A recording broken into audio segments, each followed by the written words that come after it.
So, what happened? Well, I mean, it's been 48 hours, non-stopping hackathon. It has been amazing. I don't know you, but I have not slept in the past 24 hours, I think.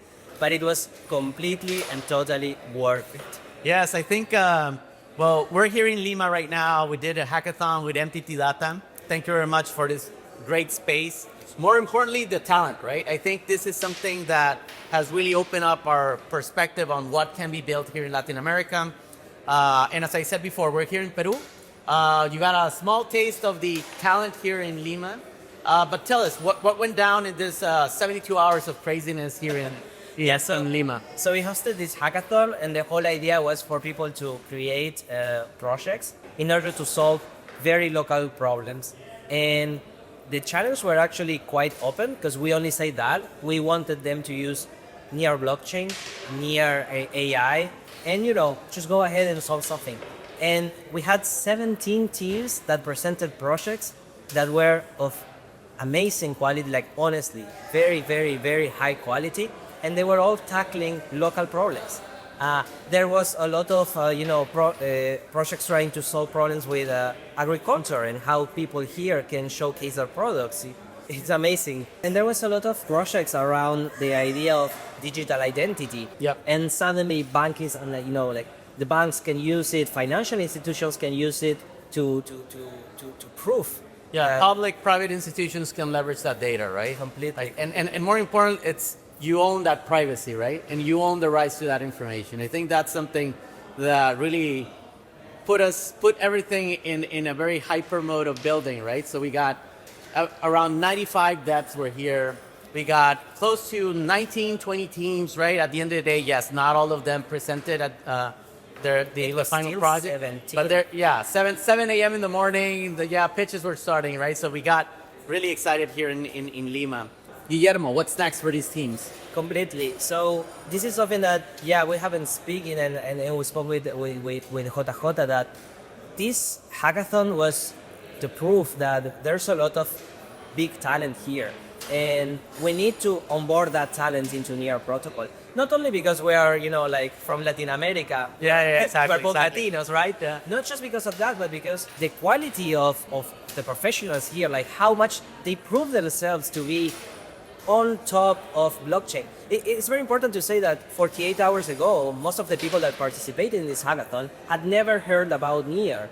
And fast forward to today, and in less than 24 hours, they literally built complete solutions on chain that combined agents, AI agents, and blockchain and smart contracts. And so what we have to do, I think, because particularly you and I were in a position where we can actually help them, and I think that either financially or educationally or just being there for them, we have to help onboard all of these people into Near. Not because they're Latin American, but because this is gonna literally raise the bar for absolutely everyone in the ecosystem. Yes, exactly. In Near it happens that we have a lot of hackathons that just happen online, right? So when you're a Latin American traveling abroad, it's there's visa issues. It's more expensive. Low tickets. Exactly. Plane tickets it's not cheap. Here. No. Flying to Europe or USA, where most of the hackathons happen, is just not a reality for most of the people. Yeah. And most probably for the people that participate in this hackathon. Yeah. But for all of the online hackathons, we need to bring them because this is gonna raise the bar. Because the quality of the projects that we're gonna start seeing is gonna impact positively into our ecosystem. Yeah. Because again, it's not about being Latin American or not, it's because we have the living proof with the projects that they provide that these are amazing professionals that we want in our ecosystem. Yeah, exactly. And so, and I think helping them with their go-to-market strategy is important, right? Getting them aligned with accelerators and incubators, right? So we have a few partners in the Near ecosystem that can definitely help in that aspect. Completely. And so, so I think, like I said, this is just the beginning. For Metapool, what we're so proud of is that we got an opportunity to not only teach people what can be done with this technology, but more importantly, what is the potential for the local market and then going global, right? which is one of the biggest leverages that crypto brings to the masses, right? Completely. This is the first step for something amazing. Exactly. This is the start of something amazing. Yeah. So anyhow, Guillermo, thank you very much for coming all the way here. Thank you so much for inviting me. This was my pleasure. And definitely thank you NTT Data for setting this up, right? It was a great venue, great atmosphere, right? The right people, the right partners. Yeah, and from near Dev, I can say we're very much looking forward to onboard all of these people and find more talent and, you know, just take them to the next level. So, because they're going to help us take near to this level.